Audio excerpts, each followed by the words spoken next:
Bonjour à tous et bienvenue sur ma chaîne Sport. Alors aujourd'hui on vous a concocté un petit programme aux petits oignons puisque nous sommes dans le Palais Omnisport de Paris-Bercy pour les 17e internationaux de France de gymnastique.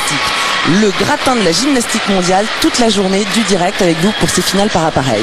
Et à mes côtés, un consultant de choix, le vice-champion olympique Thomas Bouel. Bonjour Thomas. Bonjour Isabelle, bonjour à tous. Ça va, ça se passe bien? Bah écoutez, ambiance de feu dans la salle. Ambiance de folie à Bercy et j'espère que ça va être une folie toute la journée. Et en plus on a une petite surprise pour vous puisque Caroline Bauer va être aux côtés de nos gymnastes pour recueillir leurs premières impressions juste après leur passage. Bonjour Caroline. Bonjour Isabelle, bonjour Thomas. Tout va bien? Tout va bien, une ambiance de feu là. Je me trouve juste à côté du saut de cheval, on va commencer l'épreuve et l'ambiance est au top.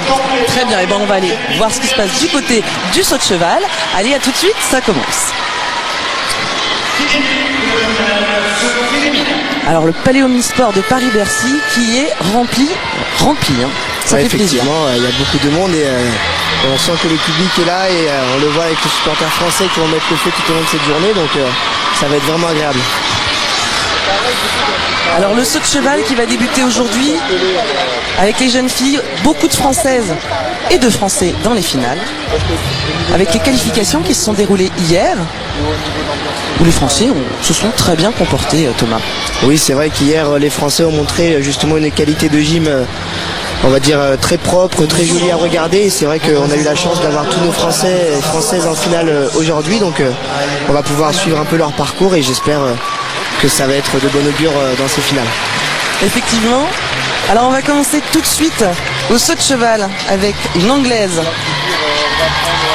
Donc l'Anglaise qui s'élance au saut de cheval avec un Yurchenko et une vrille salto arrière tendu avec une réception avec une chute, donc qui va être vraiment pénalisée par le jury, donc c'est très dommage pour cette fille qui avait fini 6e des qualifications. Donc là on le revoit au ralenti, ce flip-flap sur le saut de cheval et ce salto arrière corps tendu avec une pirouette entière. Et cette réception qu'on le voit tout de suite, en peu avant. devant. Et donc du coup cette chute qui va être bien pénalisée par les jurys, c'est dommage. Alors la finale du saut de cheval, il faut savoir qu'il y a 2 sauts à présenter. Un saut vers l'arrière et un saut vers l'avant de familles différentes. Oui, effectivement, au saut de cheval, on connaît 4 familles. Donc la lune qui est en avant, le Yurchenko que nous a présenté cette jeune fille ici. Miam Raipin. C'est ça, c'est un nom difficile à prononcer. Je te laisse le choix de le prononcer. Elle a 16 ans. Elle mesure 1m46 pour 39 kg. Un petit gabarit, mais on va voir ce qu'elle va nous faire sur le deuxième saut.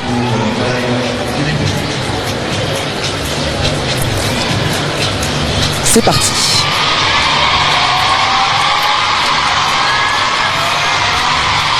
On se lance sur cette piste de l'an de 25 mètres sur le saut en avant avec une petite erreur à de réception.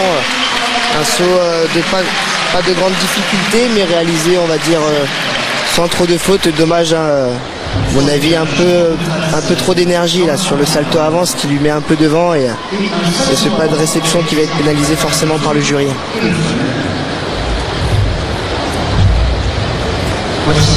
Alors saut de cheval a quand même ton agrès de prédilection, Thomas. Oui, c'est vrai que le saut de cheval est un agrès que j'apprivoise particulièrement, donc j'aime beaucoup regarder un peu l'évolution qu'on peut voir chez les filles comme chez les garçons. Alors le niveau chez les filles est quand même en dessous, parce que déjà le saut est un petit peu plus bas.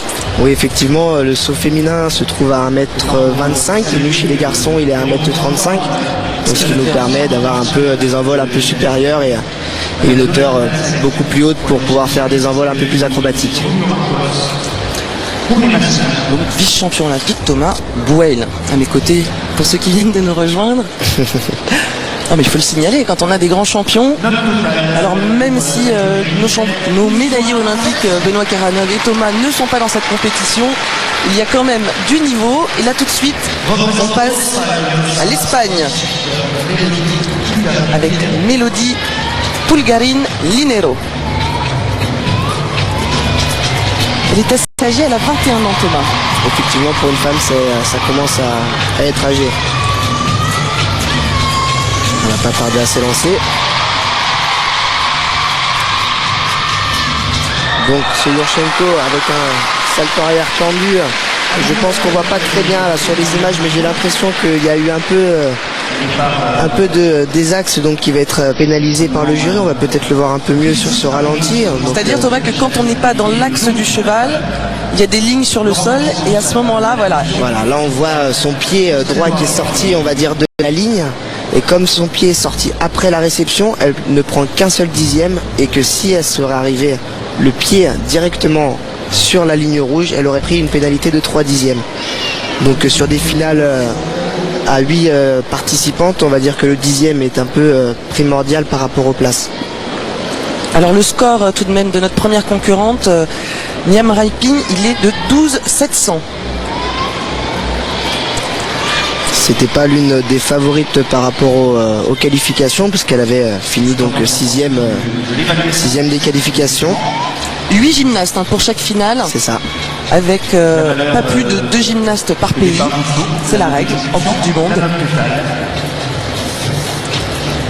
Et on va vous expliquer un peu les notes, parce que je sais que tout le monde est resté calé sur les 10 de Nadia Comaneci. Et aujourd'hui, les notes ont évolué. Donc on va vous parler de tout ça juste après le saut de Mélodie, pardon. Donc voilà, la concentration avant de s'élancer toujours qui est primordiale.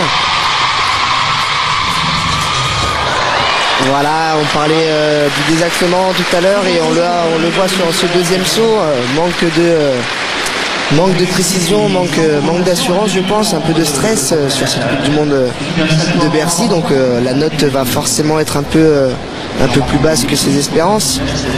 Alors il y a une note de départ selon la difficulté du saut en l'occurrence et une note d'exécution, Thomas, c'est ça? Oui, voilà, au saut de cheval on annonce on va dire au corps de juge le saut qu'on va présenter, donc d'une difficulté plus ou moins bonne. Et disons qu'après on est jugé sur un capital de points de 10 par rapport à l'exécution. C'est-à-dire que tous les dixièmes de pénalité, comme on le disait tout à l'heure, sur les hors-zones, sur l'axe du saut, sur la propreté du saut, sur l'amplitude, et tout ça c'est déductible donc de ces 10 points. Et on additionne donc la note de difficulté du saut et la note finale de point d'exécution pour en faire une note finale. Voilà, donc on va au-delà de 10 bien évidemment. Et là, c'est une note de 13,300 pour Mélodie, qui prend la tête du concours. Elle avait terminé 3e hier lors des qualifications, cette jeune espagnole. Et là, on retrouve une Canadienne, Brittany Rogers. Ah oui, mon anglais est pas mal. Hein. Effectivement, je crois que je vais te laisser les dire à chaque fois. Donc c'est parti, c'est Brittany qui s'élance. Deux hommages. Là c'est vraiment une grosse chute, on voit. Là ça fait vraiment pas maîtriser, du coup les jurys vont vraiment sanctionner le saut. La chute en gymnastique est déductible d'un point, ce qui fait très mal sur un agréable. Le nouveau code de pointage a vraiment évolué dans ce sens-là pour sanctionner les gymnastes qui tombent. Et en l'occurrence, au saut de cheval, je crois même, Thomas, que si on arrive directement sur les fesses avant de poser les pieds, on peut avoir 0. On peut avoir 0, ça veut dire que le saut est non comptabilisé et non reconnaissable. Il faut absolument que le pied touche avant une autre partie du corps. Sinon, les juges ont le droit justement de ne pas compter ce saut. Donc là, on a bien vu que sur cette chute, elle a touché les pieds avant, mais la note va être un peu plus basse que l'espère. Ça va être dur de sortir une bonne note. Ah, c'est très difficile cette finale du saut. En plus, les gymnastes n'ont pas les 3 minutes d'échauffement des fois des championnats du monde. Là, on est sur une étape de Coupe du Monde où on passe de la salle d'échauffement, où on attend un petit moment, on a le temps de se refroidir, on a le temps de rentrer dans la salle, de stresser encore un peu. Et c'est difficile. C'est vrai que ça, c'est très difficile, surtout que de la salle d'échauffement à la salle de compétition, on a un petit temps de repos parce qu'il faut être prêt à être là pour la compétition, et c'est vrai que le temps d'attente, on se refroidit, on passe un peu à froid, et c'est vraiment la concentration qui doit être primordiale. Allez, Brittany pour son deuxième saut. C'est parti sur son deuxième saut.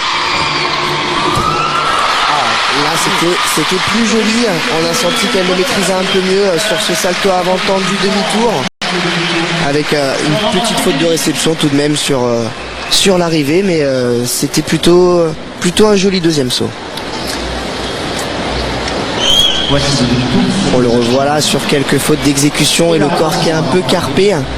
Donc voilà, on le voit toujours un peu mieux au ralenti, mais on sait que les juges, eux, le voient en vitesse réelle, et en vitesse réelle, ça va quand même très très vite en gymnastique.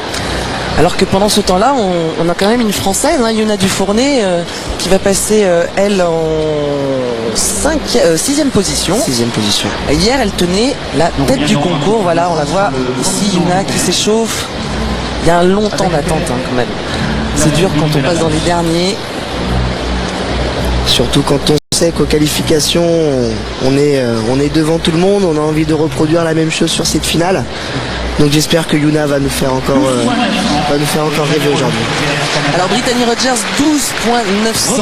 Elle prend la deuxième place parce que évidemment il y a aussi les difficultés des sauts, c'est-à-dire que même s'il y a eu une chute, elle avait aussi une note de départ beaucoup plus haute, et c'est pour ça qu'elle est devant l'anglaise Naira Pie. Et c'est parti.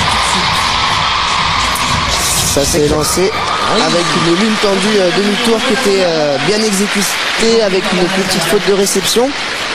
Mais c'était quand même joli.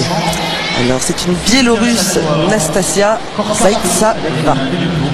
On voit donc cette lune, donc travail en avant avec ce salto avant, corps tendu et ce petit demi-tour.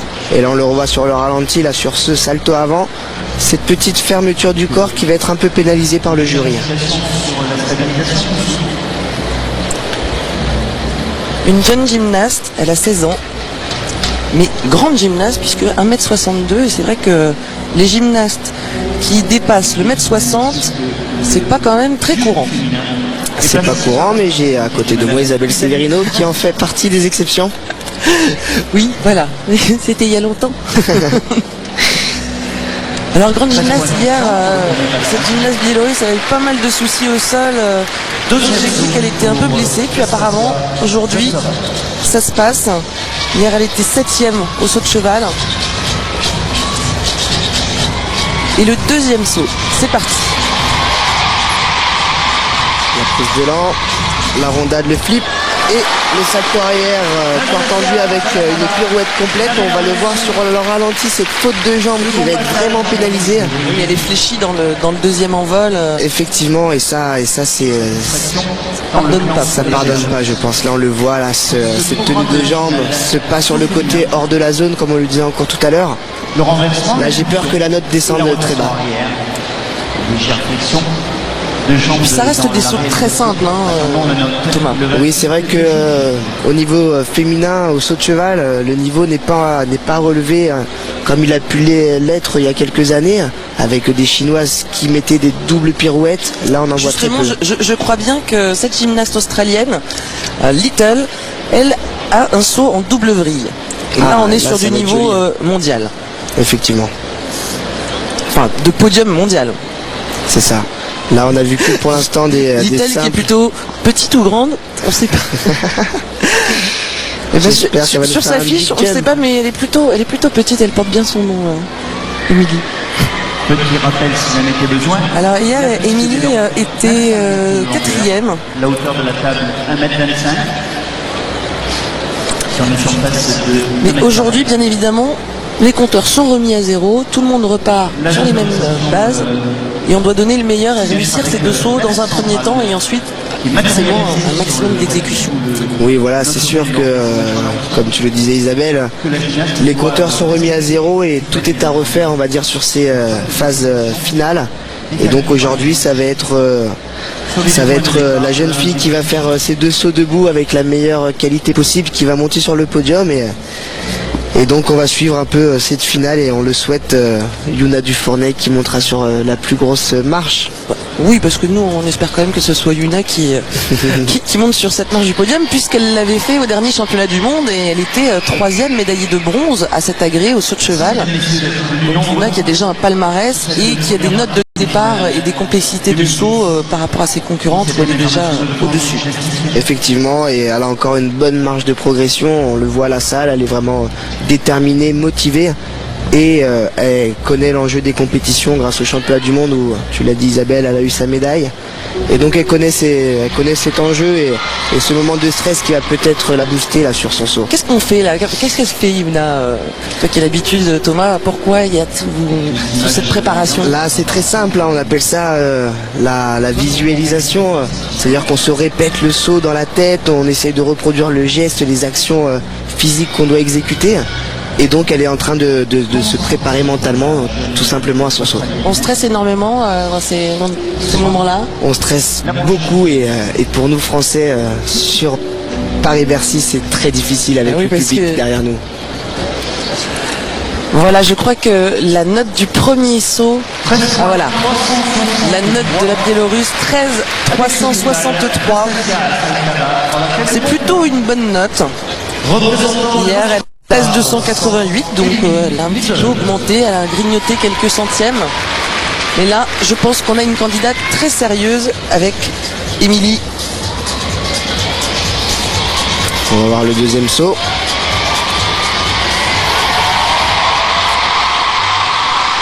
C'est parti sur ce Yurchenko double vrille. Voilà. Exactement, on en parlait tout à l'heure de la double pirouette. Là, c'est du saut vraiment international et qui va peut-être lui permettre de gagner encore quelques dixièmes pour espérer obtenir peut-être un podium.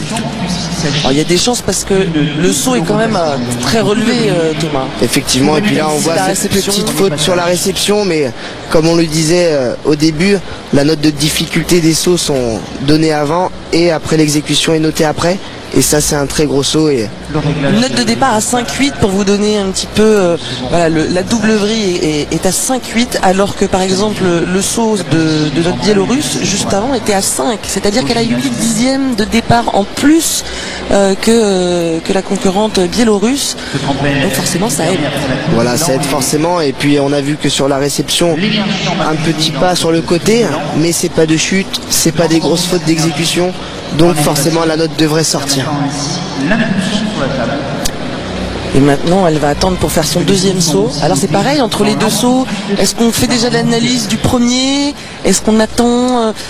Est-ce que ça motive de faire le deuxième? C'est vrai qu'entre les deux sauts, la seule chose qu'on se dit c'est... Très bonne note, hein, 14,225. On le voit. On est vraiment dans des notes de niveau de podium mondial, tout simplement. C'est une étape de Coupe du Monde. Effectivement, là on voit vraiment le niveau qu'il faut avoir au saut de cheval pour monter sur les podiums mondiaux. Et là elle s'élance sur son deuxième saut. C'est parti sur cette lune. Salto avant carpé. Oh là, ça c'est dommage. Ça c'est vraiment dommage. Surtout que c'est un saut simple, hein. Une ligne salto avant le carpé, par exemple la note de départ est à 4,6.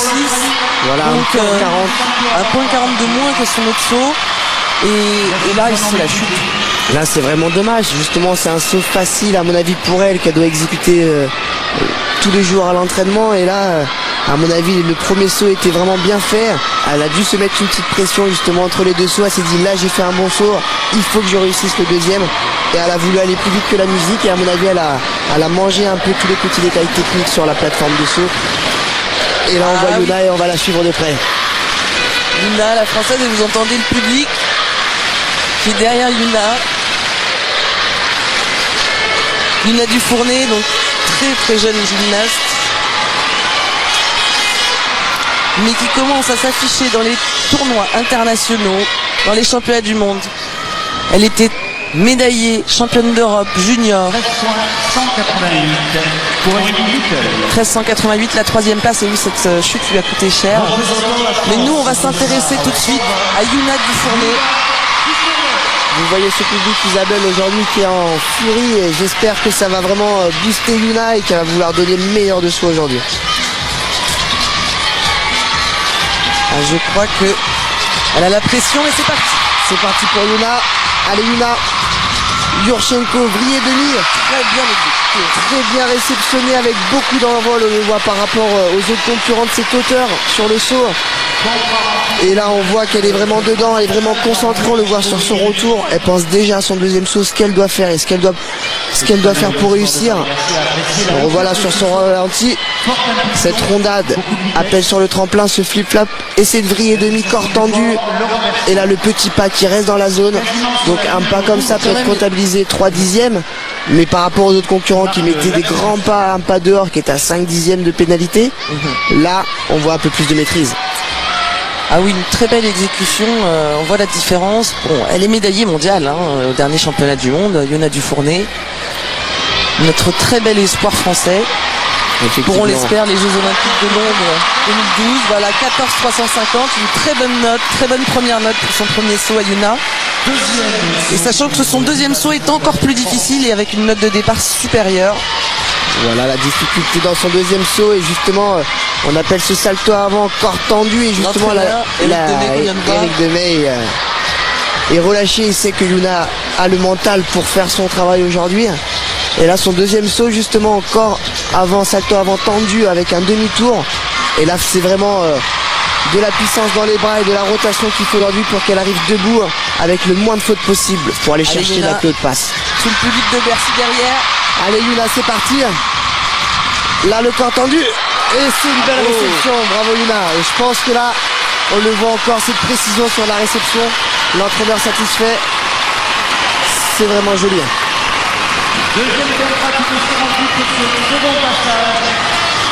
On revoit le ralenti. Cette rondade, ce flip-flap demi-tour, et là on voit bien le corps tendu. Petit carpé sur la fin, mais en vitesse réelle on le voit vraiment pas. J'espère. Ah, magnifique. À la hauteur, elle tourne au-dessus du cheval. C'est vraiment joli. J'espère que la note va sortir. Il n'y a pas de doute pour moi qu'elle soit la première du concours du saut de cheval. Là, je pense que... Note de départ élevée, bonne exécution, exactement. Les deux sauts réussis par rapport aux autres concurrentes. Là, c'est parfait, la réception, très vite stabilisée. Voilà, la joie de l'entraîneur national, forcément. Avec Demey, oui. Et Yuna, qu'on aura certainement tout à l'heure avec Caroline, mais elle a d'autres finales, donc on va attendre, on la verra certainement après les barres, après la poutre, ou cet après-midi, le barre asymétrique. De la note finale, qui serait voici 14 points. Gabriela, voilà la note, 14,588. Ça, c'est des notes qui commencent à parler sur le niveau mondial, effectivement. Et c'est pas pour rien qu'elle a été médaillée il y a 6 mois de ça sur les championnats du monde. Et donc je pense qu'elle va sûrement garder la première place du concours. Alors que se présente une Polonaise, Janik. C'est parti. Une lune salto avant, groupé demi-tour, un saut de difficulté moindre avec quelques fautes de réception qu'on a pu voir sur le côté. Elle a fait 8e hier au concours qualification, donc elle est rentrée pile poil sur cette finale. À mon avis, elle est là pour profiter. Allez, les juges. Isabelle et Thomas, est-ce que vous m'entendez? J'ai une petite surprise parfait. pour vous. Je suis avec Yuna Dufournet qui vient de faire un excellent passage au saut de cheval. Bonjour Yuna, merci d'être avec nous. Commente-nous un petit peu ton passage au saut de cheval. Tu as vraiment fait un programme quasiment parfait, on peut le dire. Hein. Oui, c'était mieux qu'hier. En tout cas, c'est vrai qu'on a un public aujourd'hui monumental, on va dire. Il y a beaucoup de monde. Déjà hier, c'était une première expérience. C'était la première fois que je faisais une compète dans Bercy. C'était assez impressionnant. Et là, aujourd'hui, déjà quand je suis arrivée, on s'est présenté aux juges. Déjà, on sentait l'ambiance du public. Ça fait du bien, ça encourage un peu. Caroline. Et là, je suis contente, j'ai réussi mes 2 sauts. Bon, de mon point de vue, c'est pas parfait parce que j'ai encore quelques petits détails à régler. Et donc ça prouve qu'il y a encore des choses à améliorer pour le championnat d'Europe, donc c'est intéressant. Et en plus, on va vous revoir tout à l'heure, Yuna, en finale, barre asymétrique. Merci beaucoup et on vous laisse vous préparer pour la prochaine finale. Merci beaucoup, Yuna.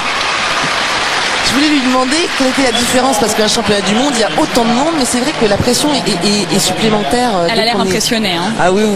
On en discutait hier et on voyait qu'elle était quand même stressée. Elle disait, c'est le monde comme ça, il y a tout le monde qui crie ton nom. On n'a pas l'habitude de voir ça, même en championnat du monde. Thomas, toi qui as l'habitude. Oui, c'est vrai que, comme je le disais au début, on est ici à Paris, on est ici avec un public français qui est là pour soutenir justement nos finalistes français, et d'entendre crier son nom, d'entendre ses supporters applaudir, crier pour nous encourager, c'est vraiment impressionnant. On s'en rend pas compte, mais dans l'arène de Bercy, le bruit est décuplé avec le stress en plus. Je comprends que Yuna ait eu cette montée d'adrénaline et la compétition de Bercy. Je pense que c'est l'une des meilleures compétitions pour les Français pour prendre de l'expérience. Ah, c'est clair, hein. C'est vraiment très sympa. En plus, plein de Français en finale. Et s'ils se comportent tous comme Yuna vient de le faire au saut, on va passer une excellente journée tous ensemble. Et oui, ça va être une pluie de médailles, je l'espère. Ne nous avançons pas, il y a quand même 36 nations avec des champions olympiques, des championnes olympiques, des champions du monde qui vont se frotter à nos Français et donc la concurrence est rude. Mais là en l'occurrence, voilà, Gabriela Janik, 12,763, 6e, bon, on le savait un petit peu. Alors que il va falloir faire attention à cette petite chinoise qui a terminé 2e des qualifications hier. Effectivement, on va dire que les Chinoises sont toujours quand même sur le plus haut rang mondial. Ils ont la suprématie des médailles. C'est parti en tout cas sur son premier saut, le Yurchenko vrille et demi. Ouh, la réception était quand même très peinée, donc c'est dommage parce que c'est le même saut que Yuna Dufournet avec vraiment une exécution moins bonne, donc ça arrange nos petites affaires. Enfin en tout cas, excusez-nous de faire un petit peu de chauvinisme, mais mais on soutient quand même Yuna au maximum. Et là sur cette chinoise, on le voit là, ce Yurchenko, salto arrière, un tour et demi, et cette réception qui est quand même bien derrière avec 2 pas qui va être sanctionné par les juges. Le saut de cheval quand même un agrès où les Chinoises ne sont pas forcément très fortes. Cela dit, bon, ils ont quand même eu une championne olympique. Hein. Voilà, c'est vrai qu'il y avait une Chinoise qui a pris sa retraite aujourd'hui et qui était exceptionnelle au saut de cheval, qui gagnait toutes les compétitions, les coupes du monde, championnats du monde et olympiques, tu viens de le dire. Et là, j'ai l'impression que cette Chinoise a encore du travail, mais je pense qu'elle sera là sur les prochaines compétitions. Et puis on va la revoir sur d'autres finales puisque je crois bien qu'elle est à la poutre mais aussi au sol. C'est la qualité vraiment de la Chine de produire des gymnastes sur tous les agrès. Tong Jiang, 13,600 pour son premier saut. Donc effectivement on le voit, la note est plus basse que Yuna à cause de cette faute à la réception là qui lui grappille pas mal de dixièmes. En tout cas, magnifique sourire. C'est parti sur le deuxième saut.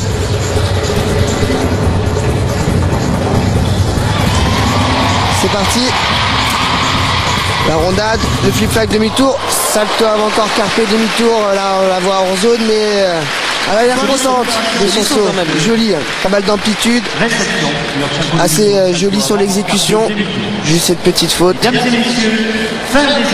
Donc normalement on peut tout de suite affirmer quand même que Yuna va remporter cette médaille d'or au saut de cheval. Cette épreuve. Après, tout de suite, c'est la Biélorusse qui est en seconde position, Anastasia Zaitseva.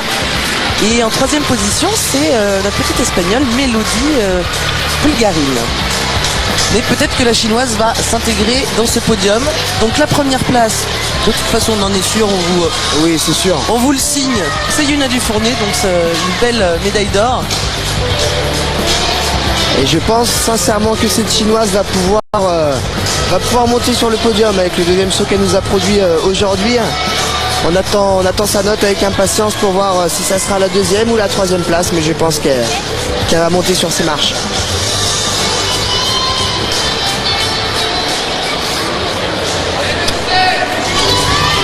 Donc voilà l'attente, hein, forcément le temps que les juges notent la note.